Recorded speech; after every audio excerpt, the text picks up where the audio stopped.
শোনো আসছে চাঁদের বুড়ি। ছোট্ট বন্ধুরা, আজ তোমাদের শুকু নামের একটি ছেলের সঙ্গে পরিচয় করিয়ে দেব। শুকু তোমাদেরই বয়সী, থাকে আমডাঙ্গাপুরে বাবা ও মায়ের সঙ্গে। গ্রামের সবাই শুকুকে খুব ভালোবাসে, কিন্তু বেচারি বড়ই দুঃখী, কারণ সৎমা ওকে মোটেই দেখতে পারে না। সৎমার অশান্তিতে জেরবার হয়ে ওর গরিব বাবা একদিন কাঁদতে কাঁদতে ওকে বনে ছেড়ে দিয়ে আসতে গেলেন। বাবা, ও বাবা, আমরা কোথায় যাচ্ছি? আমরা যাচ্ছি তোর মামার বাড়িতে। তুই একদিন বলেছিলি না বাবা মামা বাড়ি যাবি, চল ওখান থেকে ঘুরে আসি কদিন। মামা বাড়ি? মামা বাড়ি কোথায় বাবা? এই পথের শেষে সামনে পড়বে অঙ্গনা নদী। ও মা, কি সুন্দর নাম, অঙ্গনা নদী। নদীর ওপারে যে ঘন জঙ্গল আছে, সেই জঙ্গল পেরুলেই তোর মামার বাড়ি। বাবা বাবা বাবা, খুব মজা, খুব মজা, খুব আনন্দ হচ্ছে আমার। আমরা ওখানে কয়েকটা দিন থাকবো তো বাবা? হ্যাঁ বাবা, কি মজা, কি মজা। ওই যে সামনে নদী দেখা যাচ্ছে, চল ওখান থেকে হাত মুখ ধুয়ে মুখে কিছু দিই। বড্ড ক্লান্ত হয়ে পড়েছি রে। ঠিক বলেছো বাবা, খিদেতে পেট একেবারে চুই চুই করছে। সেই কোন সকালবেলা বাড়ি থেকে বেরিয়েছি বলো।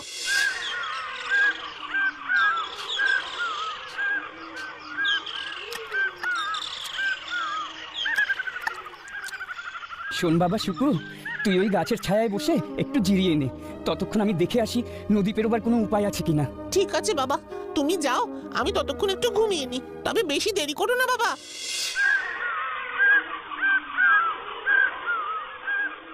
ও বাবা, তুমি কোথায়? বাবা, বাবা, বাবা, আমার ভয় করছে, খুব ভয় করছে, ফিরে এসো।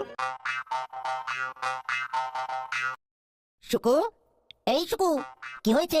কাঁদছো কেন? কাঁদবো না, আমার তো খুব ভয় করছে। আমার বাবা কোথায় চলে গেল? আমার ছেড়ে কোথায় চলে গেল বাবা? জানো, মনে হয় বাবা বনের মধ্যে পথ হারিয়ে ফেলেছে। তোমার বাবা পথ হারায়নি শুকু, তিনি ইচ্ছে করে তোমায় এখানে ছেড়ে রেখে গেছেন। এ কি কথা বলছো তুমি? এটা হতেই পারে না। হ্যাঁ শুকু, আমার কথা বিশ্বাস করো, আমি তোমায় সত্যি কথা বলছি। তুমি এসব কথা জানলে কি করে? তুমি কি আমায় চেনো? চিনি তো। তুমি আমায় চিনতে পারলে না? আমি তো তোমাদের বাড়ির পাশেই আম গাছের নিচে মাটির গর্তে থাকি। তোমাদের বাড়ির সব কথা আমার কানে যায়।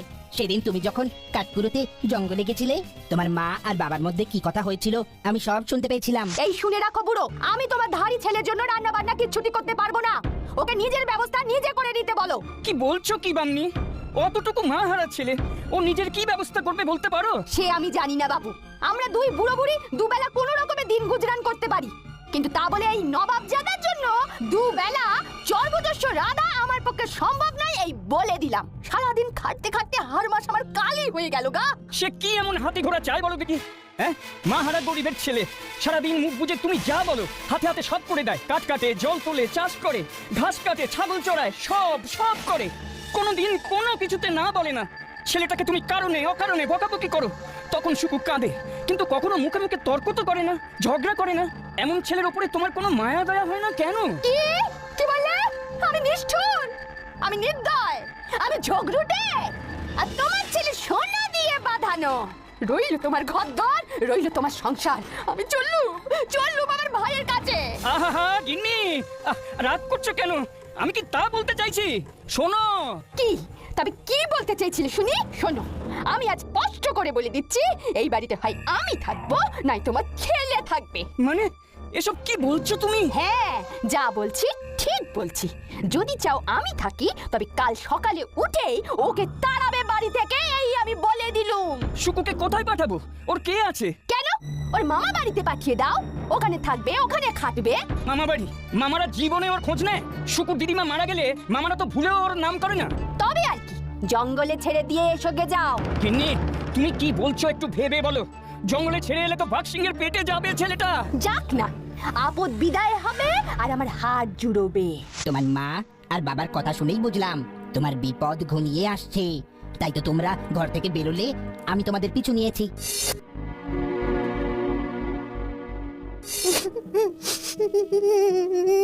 তাহলে আমি আমি এখন কোথায় যাব বলতে পারো? ছি শুকু, কেঁদো না, চোখ মোছো। তুমি না সাহসী ছেলে, সাহসী ছেলেরা কখনো চোখের জল ফেলে? আমি আছি তো তোমার সঙ্গে, একটা না একটা উপায় ঠিক হয়ে যাবে, একদম ভেবো না।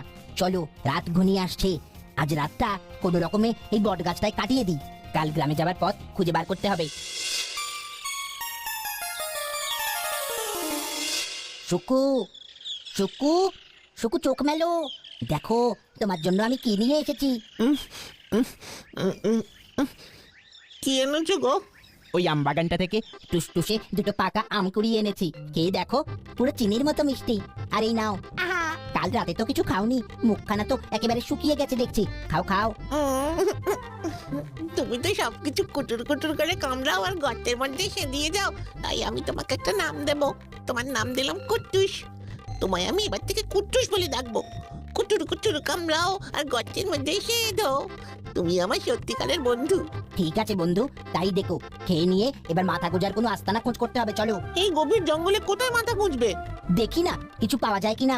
একটা কাজ করি শোনো, আমি গাছের মাথায় উঠে দেখি আশেপাশের কোনো গ্রাম দেখতে পাওয়া যায় কিনা। হ্যাঁ গো কুট্টুস, ঠিক বলেছো।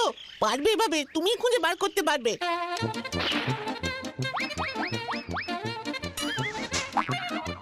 শুকু, ওই যে ওই দেখা যায় এক বিশাল উঁচু অট্টালিকার চূড়ো, মনে হয় দক্ষিণ দিকে কোনো রাজার বাড়ি আছে। জঙ্গলের মধ্যে রাজার বাড়ি? চলো চলো তো দেখি। একিরি বাবা, এই মস্ত প্রাসাদে কোনো মানুষজনের তো সারা শব্দই নেই। শূন্যপুরি নাকি? হতে পারে, চলো ভিতরে গিয়ে দেখা যাক।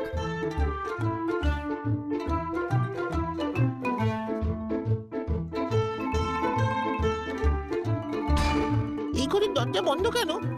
চলো তো কুট্টুস, খুলে দেখি ভেতরে কি আছে। চলো চলো। কি সর্বনাশ! তোমরা কারা? এখানে কি করছো? বনের মধ্যে দিয়ে যেতে যেতেই অট্টালিকাটা চোখে পড়লো, তাই ঢুকে দেখছিলাম কেউ আছে কিনা। ওরে বাবা, তোমরা তো একেবারে বিপদের গর্তে নিজেরাই সাধ করে ঢুকেছো। কেন গো, এখানে কি থাকে? তুমি এত ভয় পাচ্ছ কেন বলো তো? শোনো, এটা একটা ভয়ঙ্কর রাক্ষসের ডেরা। এখানে রাক্ষস আর তার ছেলে থাকে। তারা কেমন জানো?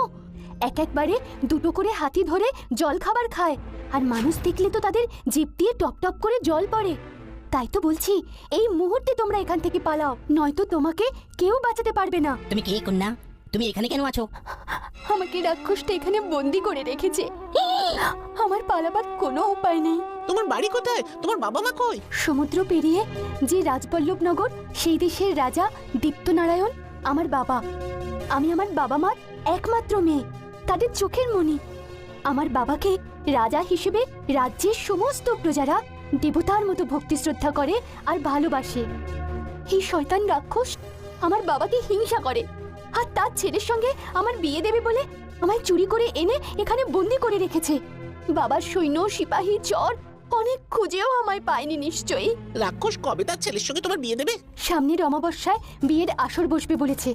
এর হাত থেকে বাঁচতে হলে তার আগেই আমায় পালাতে হবে, কিন্তু পালাবো কি করে জানি না। যেখানেই পালাবো রাক্ষস ঠিক ধরে ফেলবে। তুমি চিন্তা করো না রাজকন্যা, তার আগে কিছু না কিছু একটা ব্যবস্থা হবেই। তা সে শয়তান রাক্ষস আর তার ছেলে গেছে কোথায়? দিনের আলোয় বাপ বেটা শিকার ধরতে বেরোয়। এদের তো শুধু গরু বাছুর খেয়ে কিছু হয় না, এদের এত মস্ত জ্বালার মতো পেট যে জলহস্তি, গন্ডার, হাতি, বাঘ, সিংহ এসব না হলে পেটই ভরে না। সে কি গো, এদের দেখি কুম্ভকর্ণের যমজ ভাই। তবে আর বলছি কি, তোমরা পালাও, নইলে পরে আর আফসোস করে লাভ হবে না। কিন্তু রাজকন্যা, আমাদের যে বড্ড খিদে পেয়ে গেছে। তোমার রাক্ষস কাকার ভাড়ারে কোনো দানা পানি থাকলে নিয়ে এসো না। এই নাও, পিড়ি পেতে দিলাম, তোমরা হাত মুখ ধুয়ে বসো, আমি খাবার বেড়ে আনছি। দেখো আবার আমাদের জন্য যেন ওই মোষের মাথা, হাতির সুর বা জিরাফের ঠ্যাং এনো না, একটু মুড়ি মুড়কি হলেই হবে। না গো না, আমি যা খাই তোমাদের তাই দেব। কি গো রাজকন্যা, এতখানি খাবে কে? এত মন্ডা, মিঠাই, শরবত, এ তো দেখছি ইলাহি ব্যবস্থা। তুমিও বসে যাও খেতে। খাও, পেট ভরে খাও। খাওয়া দাওয়া হয়ে গেলে তোমরা এখান থেকে পালিয়ে যাও, রাক্ষস ফিরে আসতে দেরি আছে। তার আগে পেট ভরে খেয়ে নাও। খেয়ে উঠে আমি বাবু একটু ঘুম দেবো। তুমি কি পাগল? তুমি কি বলছো জানো? না না, একদম নয়, খাবে আর যাবে। শোনো রাজকন্যা, তুমি এই রাক্ষসের ব্যাপারে কি কি জানো আমায় বলো তো দেখি। এই রাক্ষস খুবই শক্তিশালী, লড়াই করে একে হারানো খুবই কঠিন। আর সবচেয়ে বড় কথা, ওর প্রাণ ভোমরা তো ওর সঙ্গেই থাকে সব সময়। প্রাণ ভোমরা? সেটা কিরকম? রাক্ষসের গলায় একটা এই মোটা সোনার হার আছে, সেই হারে একটা সোনার লকেট আছে যেটা খোলা যায়, ওর মধ্যেই আছে ওর প্রাণ ভোমরা। যদি প্রাণ ভোমরাকে ধ্বংস করা যায় তাহলে রাক্ষস যত শক্তিশালী হোক আর যত লড়াই করুক না কেন কিছুতেই বাঁচবে না। বাহ, এ তো খুব ভালো কথা শোনালে রাজকন্যা। তাই প্রাণ ভোমরাকে রাক্ষসের গলার হাড়ের থেকে নেবে কি করে? নিতে যাওয়া মানেই তো বিপদ। একটা উপায় আছে। উপায়? সেটা কি? রাতে ঘুমানোর সময় রাক্ষস গলার হারের লকেট খুলে বালিশের নিচে রাখে। যদি চুপি চুপি সেটাকে বার করে আনা যায় তবে। শোনো রাজকন্যা, তোমাদের রান্নাঘরটা কোথায়? ওই তো ওইদিকে। কেন শুকু? তুমি চুলো জ্বালিয়ে 50 কেজি তেল কড়াইতে গরম করতে দাও, আর আমাদের কোথাও একটা লুকিয়ে রাখার ব্যবস্থা করো। শুকু, চলো এখান থেকে পালাই। অবস্থা ঠিক সুবিধার ঠেকছে না কিন্তু। আরে কুট্টুস, ও তো ভয় পেও না তো।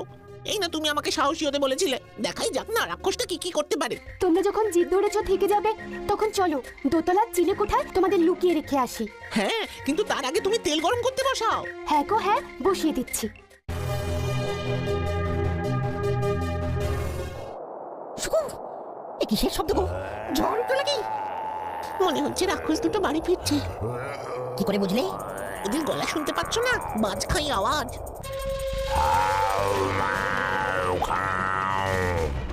মানুষের গন্ধ পাও। চারদিকে কেমন একটা মানুষ মানুষ গন্ধ কেন? এই মেয়ে, কে এসেছে আমার বাড়ি? কে আসবে রাক্ষস কাকা? কেউ আসেনি তো। মানুষ বলতে আমিই তো একমাত্র মানুষ। তুমি আমার কথা বলছো নাকি? না, আমাকে ফাঁকি দেওয়া অত সহজ নয়। সত্যি কথা বল মেয়ে, নইলে। ওহ বাবা ছাড়ো না, এসব কথা ছাড়ো। আমার খুব খিদে পেয়েছে বাবা, ওই জল হস্তি দুটো এনেছি সেগুলো ভেজে দিতে বলো না।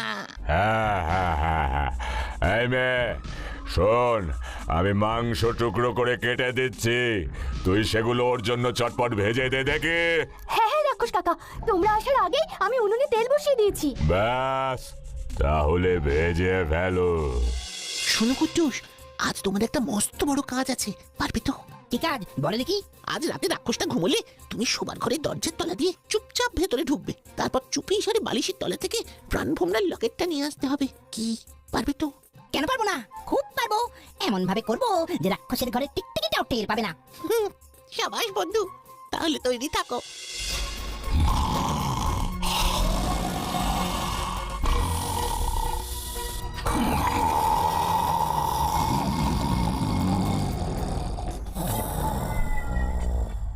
কুট্টুস, পশ্চিম দিকের ওই ঘরটা মনে হচ্ছে রাক্ষসদের। তুমি ওই ঘরে ঢুকতে পারবে তো? ভয় পাবে না তো? তুমি শুধু আমার উপর ভরসা রাখো।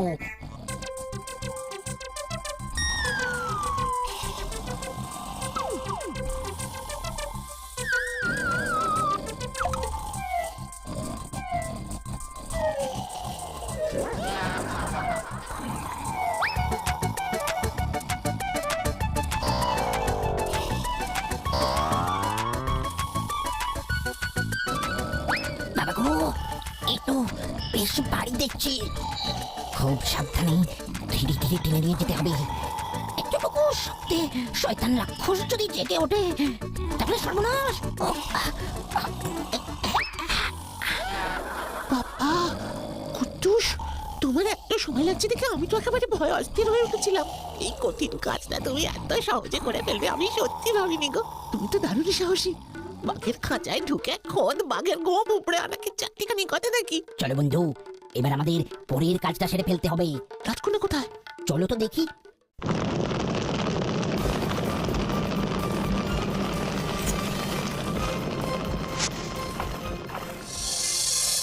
ওরে মারে, মরে গেলাম, জ্বলে গেলাম, বাঁচাও।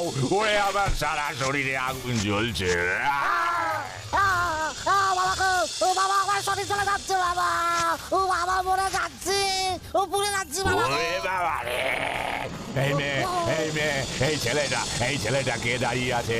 ওরে বাবা রে, জ্বলে যাচ্ছি, পুড়ে যাচ্ছি, আমি শেষ হয়ে যাচ্ছি। তোর জানি জুনি সব শেষ। এই দেখ, তোর লকেট আর তোদের প্রাণ ভোমরা এই কড়াইতে ভাজা হচ্ছে।